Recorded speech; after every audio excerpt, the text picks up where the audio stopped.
राज्यातील सर्वच महानगरपालिकांसाठी आज सकाळी 7:30 वाजता मतदानाला सुरुवात झाली असली तरी पहिल्याच तासात निवडणूक आयोगाच्या कारभारावर गंभीर प्रश्नचिन्ह उभे राहिले आहेत.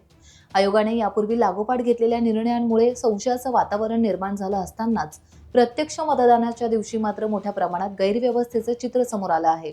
अनेक ठिकाणी मतदार यादीतील नावांचा गोंधळ, ईव्हीएम मशीन बंद पडणे, बटणे काम न करणे अशा तांत्रिक आणि प्रशासकीय त्रुटींमुळे मतदारांची मोठी हेळसांड झाली आहे. लोकशाहीच्या या महत्त्वाच्या प्रक्रियेत अडथळे निर्माण झाल्याने संतप्त प्रतिक्रिया उमटू लागल्या आहेत. निवडणूक आयोगाच्या या ढिसाळ कारभाराचा पहिला फटका थेट राज्याचे वनमंत्री गणेश नाईक यांनाच बसलाय. नवी मुंबईत सकाळी 7:30 पासून मतदानासाठी बाहेर पडलेल्या गणेश नाईक आणि त्यांच्या कुटुंबाला 1 तास मतदान केंद्रावर फिरावे लागले. 2 वेगवेगळ्या मतदान केंद्रांवर नाव न सापडल्याने संभ्रम निर्माण झाला.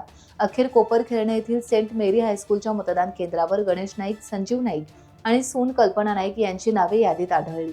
मात्र माजी महापौर सागर नाईक आणि त्यांच्या पत्नीचे नाव वेगळ्याच ठिकाणी असल्याचं समोर आलं. त्यामुळे नेहमी एकाच ठिकाणी मतदान करणाऱ्या नाईक कुटुंबाला यावेळी वेगवेगळ्या मतदान केंद्रावर जावे लागले. या प्रकरणावरून यंत्रणा टू द पॉइंट काम करत नसल्याचा गंभीर आरोप गणेश नाईक यांनी केला आहे. टाइम्स डिजिटलला लाईक करा, सबस्क्राईब करा, शेअर करा आणि बेल आयकॉन दाबायला विसरू नका. पाहत रहा टाइम्स डिजिटल.